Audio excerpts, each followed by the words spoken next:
14장. 이고니온에서 두 사도가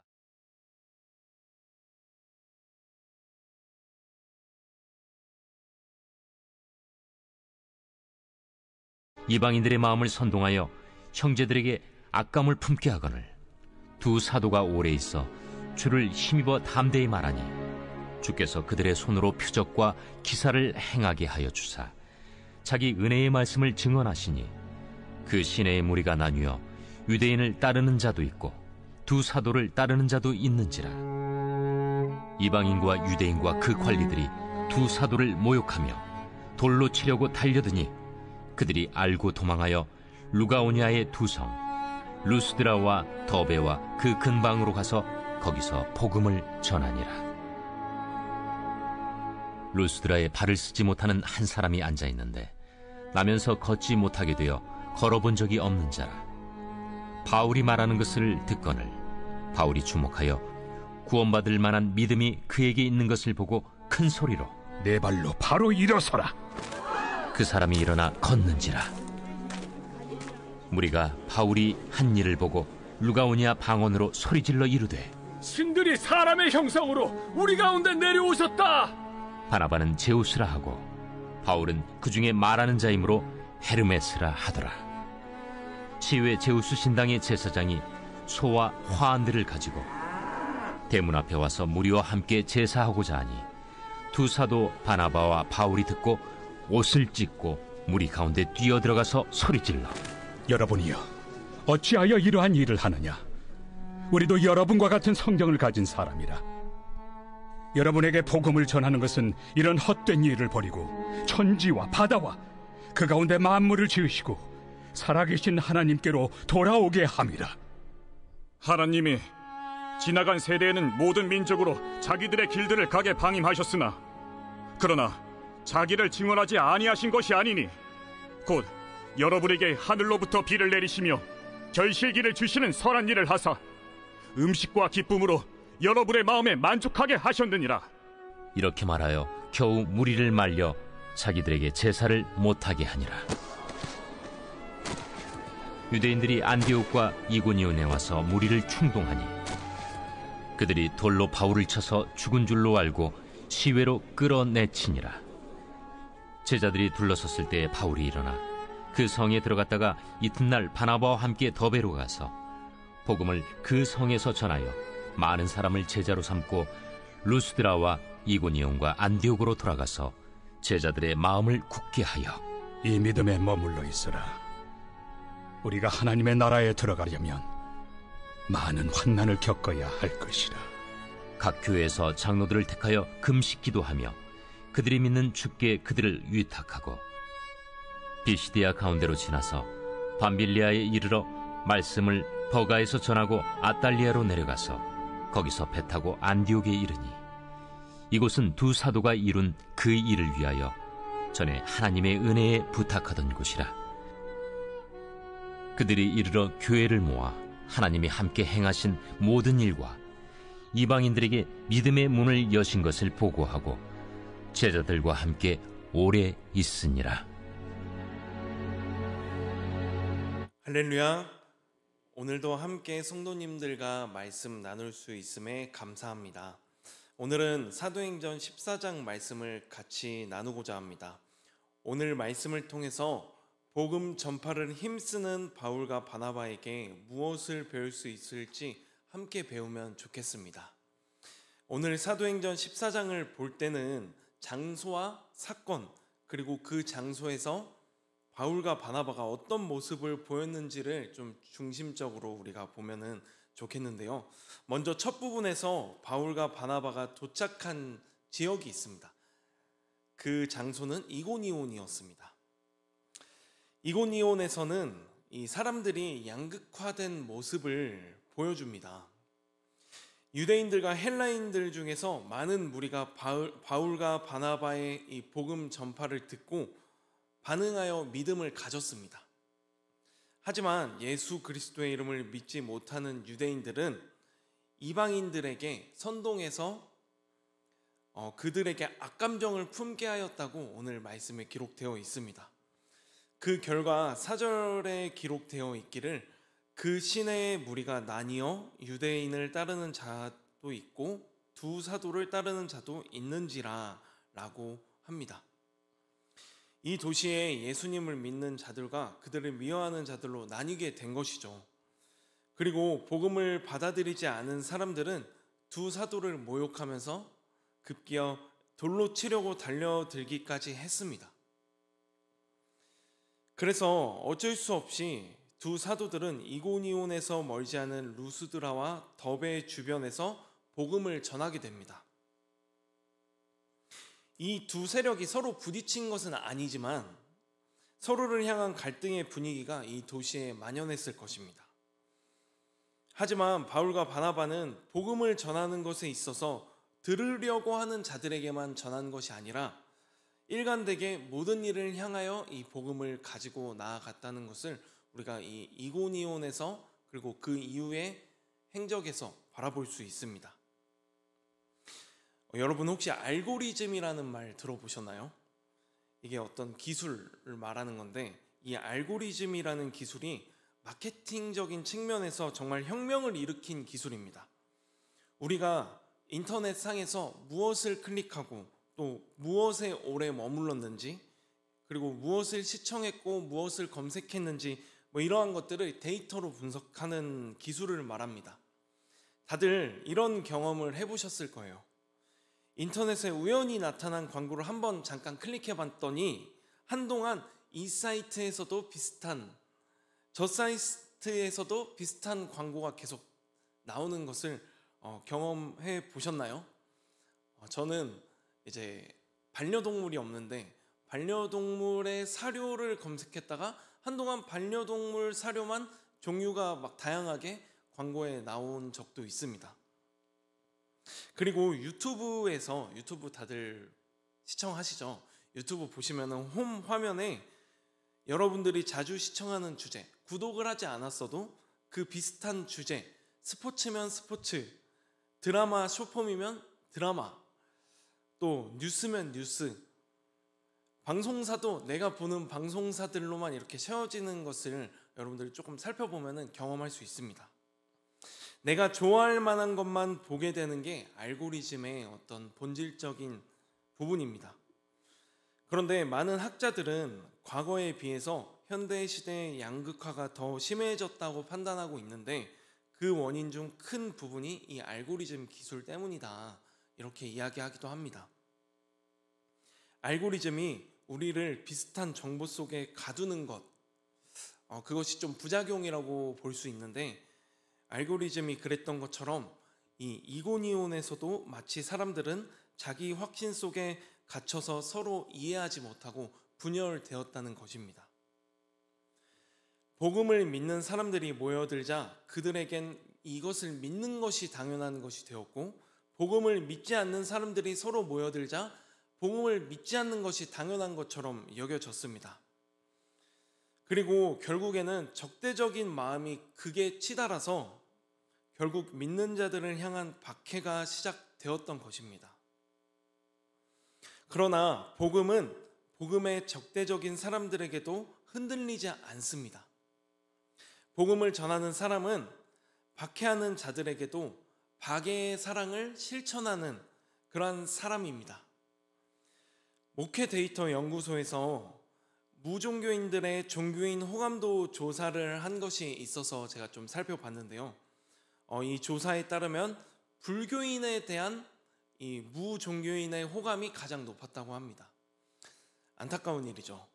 그리고 2위가 카톨릭, 그리고 3위가 원불교, 그리고 4위와 5위가 거의 동률인데 기독교와 천도교였다고 합니다. 이게 참 안타까운 현실인 것 같습니다. 그리고 또 이런 조사가 있었는데 종교 중에서 기독교인이 가장 보수적인 것 같다. 이런 조사 응답도 받았습니다. 알고리즘의 원리처럼 나와 같은 생각을 가지고 복음에 호응하는 사람을 만나는 것이 당연히 편하고 좋습니다. 하지만 복음이 진짜 필요한 사람들은 그곳에 있지 않습니다. 예수님께서 보여주신 사랑의 본질이 자신을 죽인 인간들에게 향해 있듯이 그 사랑의 소식을 전하는 자들은 불편한 자리로 나아가야 하는 자들입니다. 복음은 불편한 자리에서도 흔들리지 않는 마음을 갖는 것이기 때문입니다. 그 다음으로 도착한 지역은 루스드라였습니다. 이 루스드라에서는 도착하자마자 나면서부터 걷지 못하는 사람을 이 바울과 바나바가 만나게 됩니다. 그런데 그에게는 구원받을 만한 믿음이 있었습니다.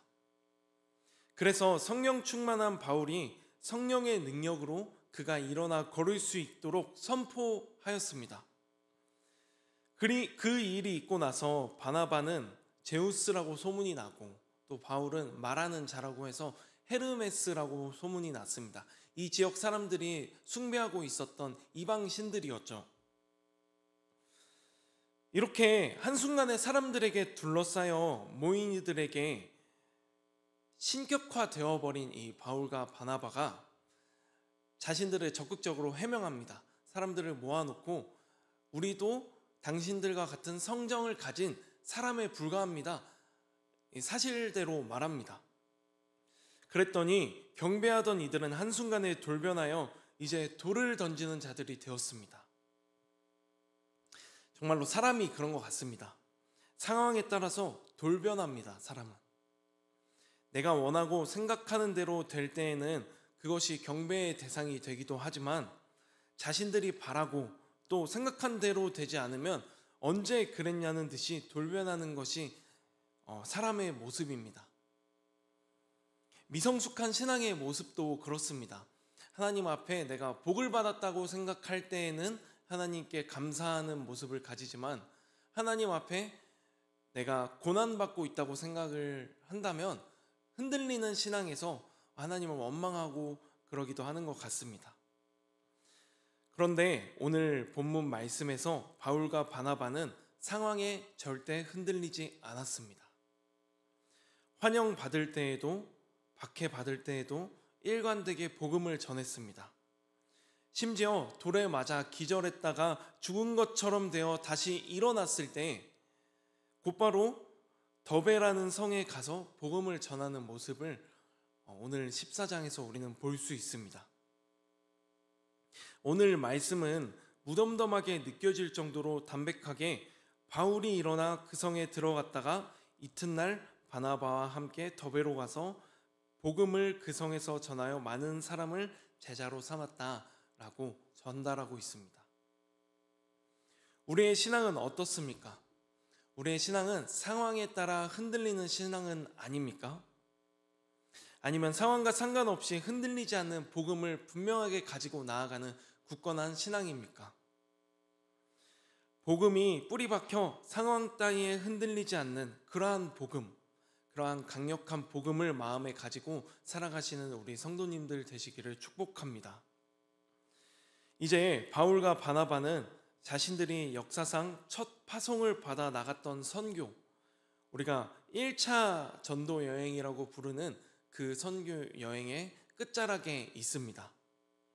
그리고 자신들이 지나온 길을 다시 돌아서 다시 그 도시들을 지나갑니다. 루스드라, 이고니온을 거쳐 출발지였던 수리아 안디옥으로 다시 돌아오게 됩니다. 성도님들과 함께 나누기 위해서 사도행전 13장과 14장을 깊게 묵상하다 보니까 바울과 바나바의 복음 전도 여행이 얼마나 어렵고 힘들었을지 무거운 마음으로 조금 묵상하게 되었습니다. 13장 5절에서는 처음 파송받을 당시에 사실 바울과 바나바 뿐만이 아니라 한 사람이 함께 동행했다는 것을 우리가 알 수 있는데요. 마가 요한이라고 하는 사람이 수행원으로 같이 갔다라고 기록되어 있습니다. 이 마가 요한은 마가복음의 저자인 그 마가입니다. 그런데 함께 수행원으로 따라갔던 이 마가 요한이 13장 13절에서 그들을 떠나 예루살렘으로 돌아갔다고 기록하고 있습니다. 이 부분에 대한 기록에도 무덤덤하게 그냥 이 사실만을 기록하고 있는데요. 우리가 내일 볼 15장을 계속해서 보면은 이 마가 요한이 바울과의 갈등을 가지고 떠나갔다는 것을 우리가 좀 알 수 있습니다. 이 13장 13절에서는 왜 떠났는지 구체적으로 나와 있지 않지만 15장 후반부에서는 바울과 바나바가 이 마가 요한이 다시 합류하는 사건에 대해서 놓고 같이 갈등하다가 결국에는 바울과 바나바가 갈라서는 그러한 결과까지 있습니다. 바울은 이 마가가 떠난 것이 상처였던 것 같습니다. 그래서 마가를 다시 받지 말자고 주장했고, 위로의 사람으로 우리가 잘 알고 있는 이 바나바는 이 마가 요한을 품고 가자고 그렇게 주장했던 것입니다. 먼 훗날에는 다 이제 관계가 회복되었다는 것도 우리가 성경을 보면 알 수 있는데, 이 당시에는 이 바울의 마음이 어땠을까? 이 마가 요한이 함께 힘든 길 떠나가자고 떠났는데 포기하고 돌아가는 그 모습에서 얼마나 상처받았을까? 이러한 것들이 좀 마음에 남기도 했습니다. 뿐만이 아니라 끊임없이 같은 민족인 유대인들에게 핍박받고 추방당하고 급기야 돌에 맞아서 기절하는 일까지, 죽기 직전까지 갔던 그러한 경험을 했던 바울과 바나바가 얼마나 마음에 상처가 있었을까, 힘들었을까, 이런 생각도 좀 들었습니다. 결코 쉬운 일이 아니었을 것입니다. 하지만 그럼에도 분명한 것은 이들이 복음 전도를 가지고 있는 그 열망은 흔들리지 않았다는 사실입니다. 저는 이 모든 과정을 묵상하면서 오늘 1차 전도 여행의 끝 14장 27절에서 28절을 보니까 여운이 좀 남달랐습니다. 가능하신 분들은 함께 읽어봤으면 좋겠는데요. 사도행전 14장 27절에서 28절 말씀 함께 읽었으면 좋겠습니다. 시작. 그들이 이르러 교회를 모아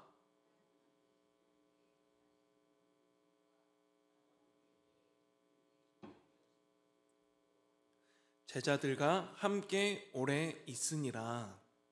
아멘. 제자들과 함께 오래 있으니라. 바울과 바나바가 안디옥 교회 그리고 자신들이 지나온 그곳에서 제자 삼은 자들과 함께 오래 있었더라 기록되어 있습니다. 이 바울과 바나바가 함께 오래 머무르는 장면을 상상하니까 마음이 좀 뭉클해졌습니다. 그래서 오늘 이 28절 말씀으로 우리 성도님들께 한 두 가지 정도만 말씀을 좀 드리고 싶습니다. 첫 번째는 우리 교회가 이러한 회복의 공동체 되기를 소망합니다. 우리는 실제로 선교에 나가는 사람들은 아닙니다. 저 또한 오히려 사회에 노출되어 있는 시간보다는 성도님들과 함께하는 그 교회에서의 시간이 많은 그러한 직분을 가지고 있고, 또 오히려 성도님들이 사회에서 이 세상과의 그 시간을 많이 보내지 않나 이런 생각이 듭니다.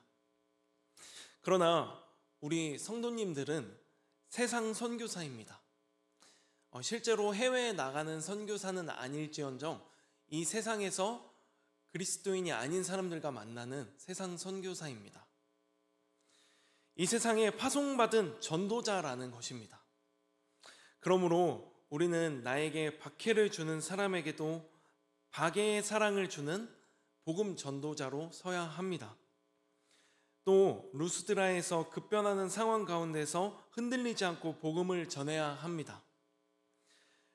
그런데 이러한 어려운 상황들을 겪으면서도 회복할 수 있는 공동체는 바로 교회입니다. 교회가 그러한 회복하는 공동체가 되었으면 좋겠습니다. 이 바울과 바나바가 다시 자신들이 섬겼던 그 교회로 돌아오면서 그 제자들과 오래 머무르며 회복했던 것처럼 이 불꽃교회로 우리가 예배드리러 돌아오는 주일, 성도님들과 함께 교제 나누는 그러한 시간들 가운데 이 세상에서의 받은 모든 상처와 어려움이 회복될 수 있는 그러한 시간들이 되었으면 좋겠다는 것입니다. 함께 오래 있으니라. 묵직한 평안과 평화 그리고 회복이 있도록 우리 교회를 평화의 공동체, 화목의 공동체, 회복의 공동체로 만들어가는 것에 함께 힘써 주시기를 부탁드립니다. 두 번째로는 선교사님들이 함께 오래 있으니라, 함께 오래 있고 싶은 교회가 되었으면 좋겠습니다. 마침 우리 교회 파송 선교사님들께서 1년에 한 번씩 있는 연회를 위해 지금 국내에 계시지 않습니까? 저는 28절 말씀을 좀 묵상하면서 지금 국내에 들어와 계신 우리 교회 파송 선교사님들이 자꾸 생각나가지고 마음이 좀 이상하고 뭉클하고 좀 눈물도 이렇게 고이는 그런 경험을 했습니다. 제가 선교사님들과 엄청 오래 알고 지낸 사이는 아니지만 이 말씀을 묵상할 때 우리 교회 파송 선교사님들이 그렇게 떠올랐습니다. 낯선 땅에 가서 이방인으로 살아가면서 그곳에서 복음을 전하는 선교사님들의 노고를 우리가 어찌 알겠습니까? 복음의 전선에서 잠시 돌아온 이 시간에 그분들에게 필요한 것은 단지 쉬는 시간이 아니라 환대로 맞이하며 함께 있어주는 따뜻한 사람들, 그러한 우리 성도님들의 환대가 아닐까 생각이 들었습니다. 바울에게도 파송받은 안디옥 교회가 사역의 쉼터이자 다시 나아갈 용기를 얻는 공간이었듯이 우리 세 분 파송 선교사님들, 임현진 선교사님, 윤정한 선교사님, 송윤희 선교사님에게 불꽃교회가 함께 오래 있고 싶은 교회가 되었으면 좋겠다는 것입니다. 복음은 흔들릴 만한 상황에도 우리 마음이 흔들리지 않도록 붙잡아주는 강력한 힘이 있습니다. 우리 자신을 주목하면 상황이 쉽게 흔들리고 넘어지겠지만 복음은 정말로 흔들리지 않는 강력한 힘입니다. 오늘을 살아가시면서 흔들리는 우리 자신을 보게 된다면 복음을 꽉 붙잡고 나아가시기를 소망합니다. 또한 주변에 흔들리는 사람이 있다면, 주변에 힘들고 어려워하는 그러한 공경에 빠진 사람들이 있다면 복음을 전해서 우리가 꽉 붙잡아 줄 수 있기를 바랍니다. 우리 불꽃교회가 그러한 공동체, 회복의 공동체, 또 화목한 공동체가 되어서 주님 앞에 흔들리지 않고 주님 앞에 온전히 굳건히 서 나아가는 귀한 공동체 되기를 주님의 이름으로 간절히 소망합니다. 기도하겠습니다. 오늘도 복음 앞에 저희를 세워주시고 또 바울과 바나바의 여정을 통해서 다시 믿음을 점검하게 하시는 하나님, 주님 앞에 우리가 오늘 말씀 붙들고 나아갑니다. 하나님, 우리가 살아가는 이 세상도 이고니온처럼 양극화되어 있습니다. 복음을 받아들이는 이들도 있지만 반대하고 박해하는 이들도 있습니다. 그러나 우리가 그들 모두에게 복음을 전하는 자가 되기를 원합니다. 주님, 박해하는 자들에게도 박해를 실천하는 삶을 우리가 살아갈 수 있도록 함께하여 주시옵소서. 나와 생각이 다른 사람, 불편하게 생각하는 사람, 나를 거스르는 사람에게도 예수님의 사랑을 품고 다가가는 복음의 증인이 될 수 있도록 주님께서 함께하여 주시옵소서. 또한 흔들릴 만한 상황에 처할 때 우리가 우리 자신을 바라보며 흔들리는 것이 아니라 복음의 견고함을 붙잡고 견고하게 나아갈 수 있도록 주님 함께하여 주시옵소서. 기절했다가도 다시 일어나 복음을 전하러 간 바울처럼 다시 복음 들고 나아갈 수 있는 힘을 허락하여 주시옵소서. 또한 우리 교회가 그러한 회복의 공동체가 될 수 있게 하여 주시옵소서. 함께 오래 있을 수 있는 따뜻한 공동체, 선교사님들이 돌아와 쉬어갈 때 회복이 있고 또 다시금 마음 가운데 하나님께서 주시는 사명을 가지고 나아갈 수 있는 그러한 회복의 공동체가 될 수 있도록 주님께서 인도하여 주시옵소서. 그래서 우리가 그 따뜻한 불꽃 공동체, 모든 사람들을 품고 나아갈 수 있는 그러한 귀한 공동체 되어서 하나님께 쓰임받는 교회 되게 하여 주시옵소서. 이 시간 주님께 나아가는 그런 마음들이 있습니다. 주님께 가지고 온 모든 기도 제목들 주님께서 들어주시고 아버지 하나님께서 우리의 마음을 받아주셔서 우리가 주님 앞에 온전히 서갈 수 있는 성도들 되게 하여 주시옵소서. 그래서 우리가 이 세상 가운데서 주님의 그 사명을 감당하고 주님과 함께 동행하며 주의 자녀 된 그러한 교회가 될 수 있도록 주님 인도하여 주시옵소서. 감사드리며 이 모든 말씀 살아계신 예수님의 이름으로 기도하였습니다. 아멘.